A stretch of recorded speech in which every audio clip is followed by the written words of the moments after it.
বিশ্বকবি কবির সম্রাট আল্লামা ইমাম শেখ সাদি রাহিমাহুল্লাহ নাম শুনছেন? পারস্যের কবি শেখ সাদি একদিন জঙ্গলের মধ্য দিয়ে হেঁটে যায়। আমার মা বোনেরা গভীর মনোযোগ দিয়ে শুনতে হবে গভীর মনোযোগ দেন। আজকে আমরা যেই রূপ যৌবনের কারণে আমরা গোড়া করি, আমরা অহংকার করি, আমরা গৌরব করি, এটা যে চিরদিন থাকে না তার জ্বলন্ত প্রমাণ হলো ইমাম শেখ সাদি একদিন জঙ্গলের মধ্য দিয়ে হেঁটে যায়।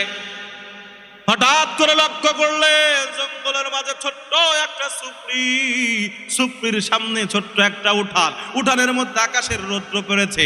রৌদ্রের মাঝে এক বুড়ি বসে বসে তার কালো চুলের মধ্যে, সাদা চুলের মধ্যে কালো খিজাব লাগাচ্ছে, কালো রং করতেছে।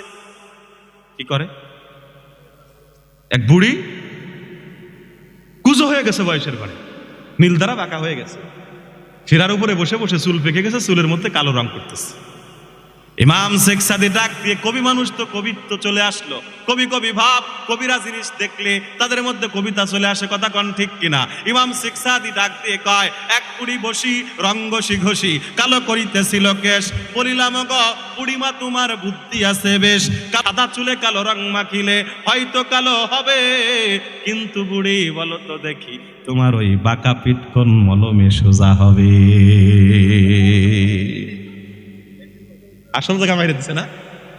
বুড়ি, তুমি তোমার সাদা চুলে কালো রং করতেছো, হয়তো কালা করতে পারবা, কিন্তু তুমি যে বয়সের বারে বুড়ো হয়ে তুমি কুজো হয়ে গেছো, নীল দ্বারা বাঁকা হয়ে গেছে, কোন মলম দিয়ে তুমি সোজা করবা? বুড়ি কবিতা শোনার পরে রাগ হয়ে গেছে, অগ্নিশর্মা হয়ে ডাক দে, কয় শেখ সাদি তুমি আমার দেখে মস্কারা করো, ঠাট্টা করো, তাই না? তুমি জানো আমি কে? আমি সেই সাহসী সুন্দরী রমণী, আমার স্বামী আমাকে দেখে 17 গ্রাম পার করে বিয়ে করে নিয়ে আসছে। আমি এত সুন্দর, আমি এত সাহসী, আর এত আমি সুঠাম দেহের অধিকারী ছিলাম। আমি যখন নতুন নতুন বিয়ে হয়ে আসছি, তা আমার স্বামী দিনের বেলা জঙ্গলে কাটতে চলে যায়, আর আমি বাড়িতে বসে বসে এই বকরি টকরি পাহারা দেই। হঠাৎ করে একদিন জঙ্গল থেকে একটা বাঘ আসছে আমার বকরি খাওয়ার জন্য।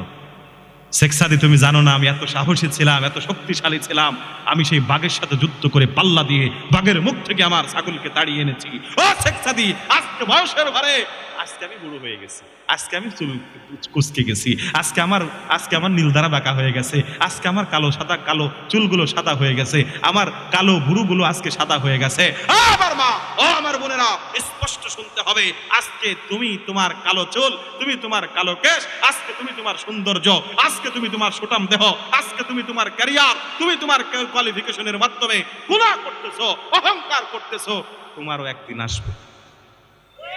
কথা কন না কেন? তোমার যৌবনে ভাটা পড়বে, তোমার কালো চুলগুলো সাদা হবে, তোমার শরীরের মধ্যে শরীরের চামড়াগুলো কুঁচকে যাবে।